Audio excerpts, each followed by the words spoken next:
नमस्कार, जी न्यूज पर बिलासपुर प्रदेश भर की तमाम ताजा तरीन खबरों के साथ इस वक्त मैं हूं सुमित। खबरों की ओर बढ़ने से पहले नजर डालती आज की हेडलाइंस पर।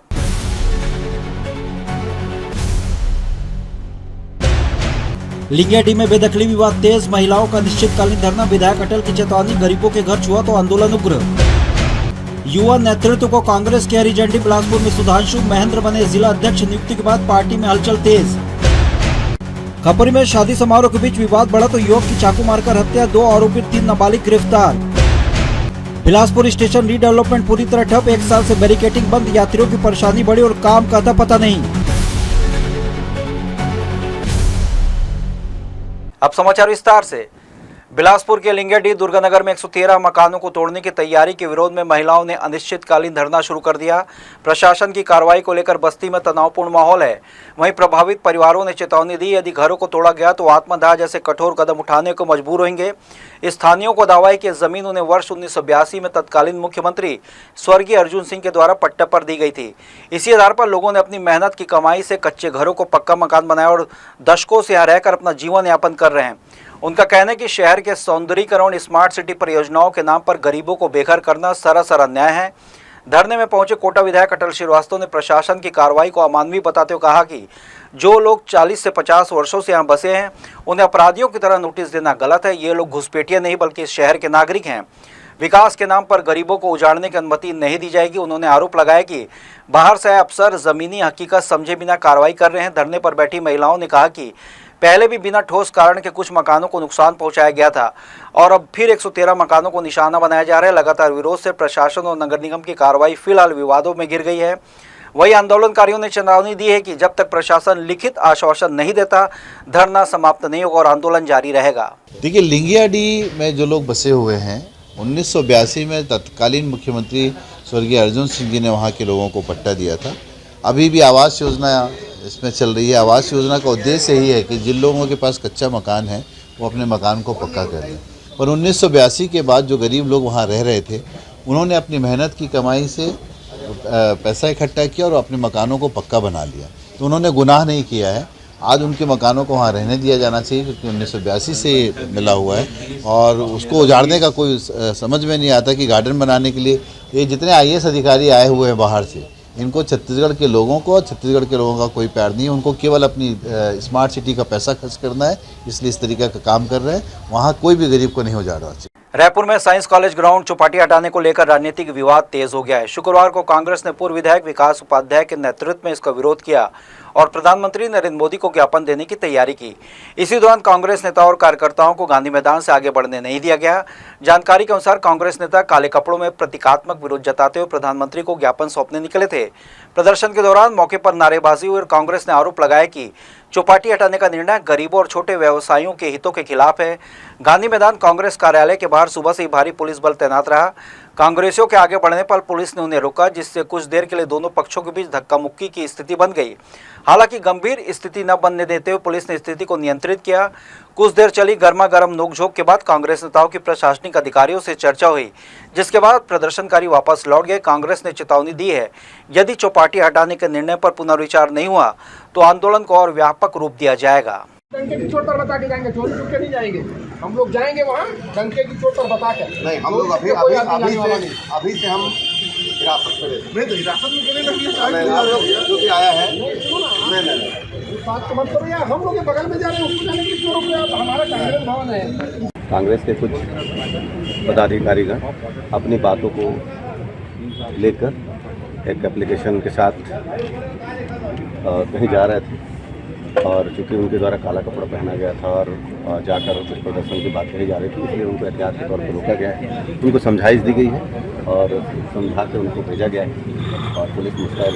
क्या प्रधानमंत्री की तरफ कार्यस्थल की तरफ जा रहे थे? हाँ, उनका कहना था कि कहीं वरिष्ठ ऑफिस में जाकर एप्लीकेशन देने का था, क्योंकि काले कपड़े और विभिन्न सोशल मीडिया में कुछ वायरल कर रहे थे। उनको समझाइश दी गई है कि चूँकि महत्वपूर्ण मीटिंग चल रही है इसलिए उनको नहीं जाने दिया जाएगा। तो उनको समझाइश देकर वापस किया गया, समझ के वापस आ रहे हैं। बिलासपुर शहर और आसपास के क्षेत्रों की जर्जर सड़क की मरम्मत के लिए सरकार ने 349.59 लाख रुपए की पैच रिपेयरिंग योजना को मंजूरी दे दी है। लोक निर्माण विभाग उप संभाग 2 जल्द ही 88 किलोमीटर सड़कों की मरम्मत शुरू करेगा।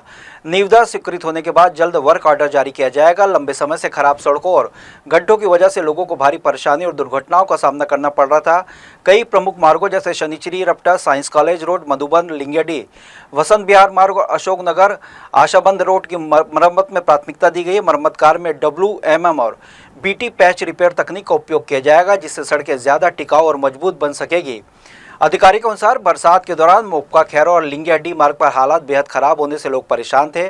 कार्यपालन अभियंता CS विंध्यराज ने बताया कि वर्क ऑर्डर मिलते ही मरम्मत कार्य तेजी से शुरू कर लिया जाएगा। लोगों को उम्मीद है कि इस मंजूरी के बाद जल्द ही शहर की बदहाल सड़कों की स्थिति में सुधार नजर आएगा। नवीन सड़क का प्रस्ताव तो खैर अभी जो भी पुराने जो रोड बने हुए हैं उन्हीं में से जो है किसी का मजबूतीकरण इस प्रकार से स्वीकृति प्राप्त हो रही है। जैसे आज ही आप पढ़े होंगे पेपर में कि वो सीपत से बलौदा मतली लागर नदी तक उसका मजबूतीकरण का स्वीकृत हुआ है 20 करोड़ 41 लाख का। और एक हथनी नवागांव गोड़ी उड़गन वो रोड है ना 8 करोड़ के आसपास है, वो स्वीकृत हुआ है। बिलासपुर में आज राजनीतिक और सामाजिक हलकों में उत्साह का माहौल देखने को मिला जब छत्तीसगढ़ के मुख्यमंत्री विष्णुदेव साय शहर पहुंचे। मुख्यमंत्री क्रीड़ा अध्यक्ष भूपेन्द्र सवन्नी की पुत्री और प्रसिद्ध उद्योगपति एवं जी न्यूज के चेयरमैन मंजीत सिंह गुम्बर के पुत्र के विवाह समारोह में शामिल होने आए। CM के आगमन पर हेलीपैड पर उनका जोरदार स्वागत किया गया। इस दौरान उप मुख्यमंत्री अरुण साव, मंत्री OP चौधरी, मंत्री केदार कश्यप, विधायक अमर अग्रवाल, विधायक सुशांत शुक्ला एवं कई जनप्रतिनिधि मौजूद रहे।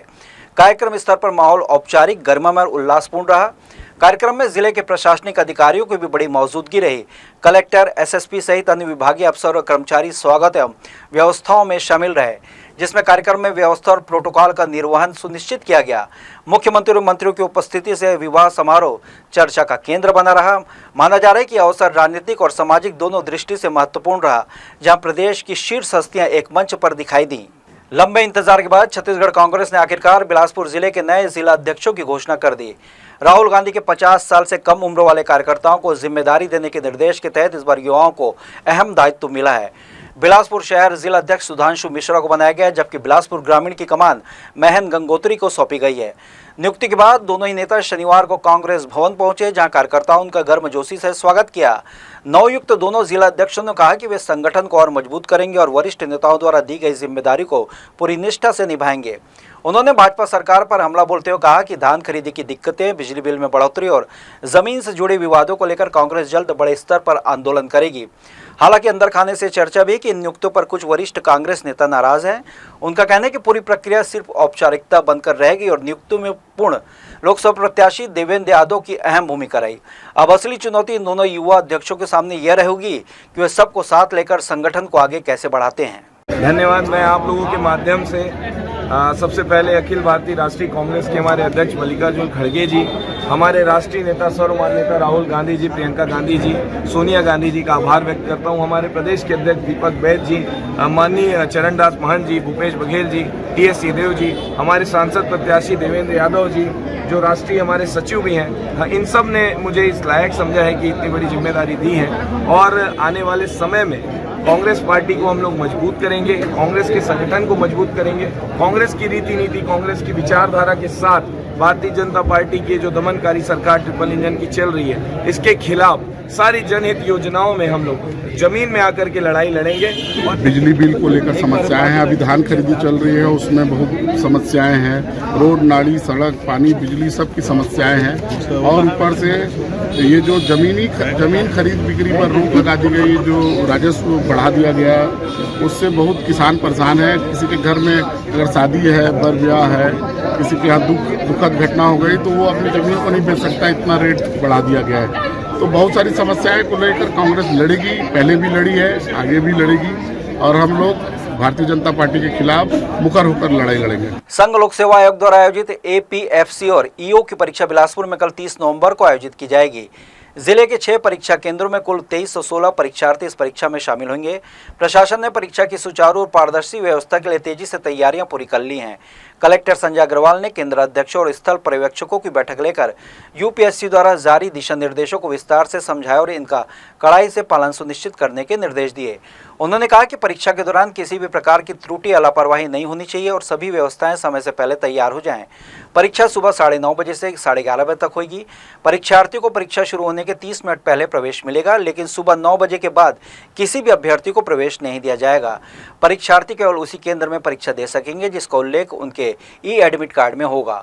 परीक्षा केंद्रों में मोबाइल फोन, ब्लूटूथ सहित सभी डिजिटल उपकरण पूरी तरह प्रतिबंधित रहेंगे। केंद्रों में पीने का पानी, बिजली, पंखे, रोशनी और साफ शौचालय की व्यवस्था सुनिश्चित की गई है।